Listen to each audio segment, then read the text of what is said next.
আজ 16ই ফেব্রুয়ারি 2026। আজকে আমার অফিস বন্ধ ছিল, মানে 15 তারিখ বন্ধ ছিল।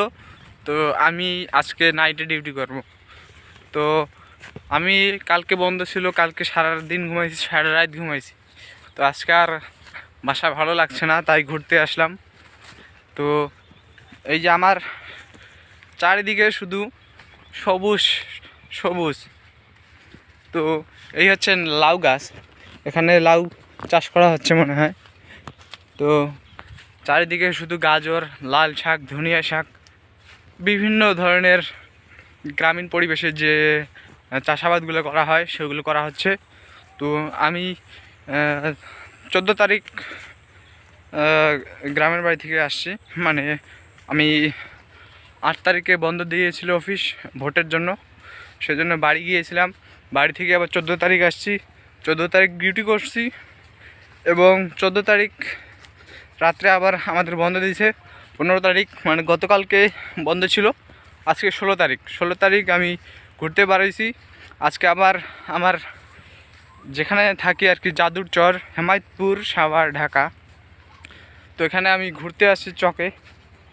দেখছেন চারদিকে সবুজ সবুজ।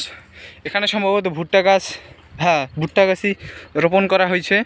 তো জানি না এরা কীভাবে রোপণ করছে, নাকি আর কি গরুর খাবারের জন্য রোপণ করছে সেটা জানি না। তবে দেখে বেশ ভালো লাগছে যে আমাদের এই অঞ্চলেও, মানে ঢাকার মধ্যেও একটা অঞ্চল যেখানে চাষাবাদ করা হচ্ছে।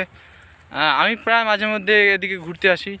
এখানে বর্তমানে বিভিন্ন জায়গায়, মানে আমি আগে যেরকম দেখছিলাম সেরকম আর নাই। বসতবাড়ি উঠতেছে, বিভিন্ন প্রতিষ্ঠান তৈরি হচ্ছে। তৈরি হওয়া ভালো, কারণ অর্থনৈতিকভাবেও তো আমাদের এগিয়ে যেতে হবে। তো দিন দিন যে এই চাষাবাদের জমিগুলো হারিয়ে যাচ্ছে, এটার কি আমরা স্বয়ংসম্পূর্ণ করতে পারবো কি না তা জানা নেই। তবে আমি এখানে ঘুরতে আসছি, দেখতেছি পরিবেশ আজকে অনেক ভালো, রোদের তাপমাত্রাও ঠিকই আছে। তো জানি না আপনাদের কেমন লাগছে ভিডিওটা, হয়তো স্মৃতির পাতা থাকবে।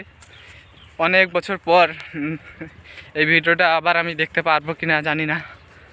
তো সেজন্যই আর কি আমি এখানে ঘুরতে আসছি, এই স্মৃতিটুকু ধরে রাখতে আমি এই ভিডিওটা করছি। ধন্যবাদ।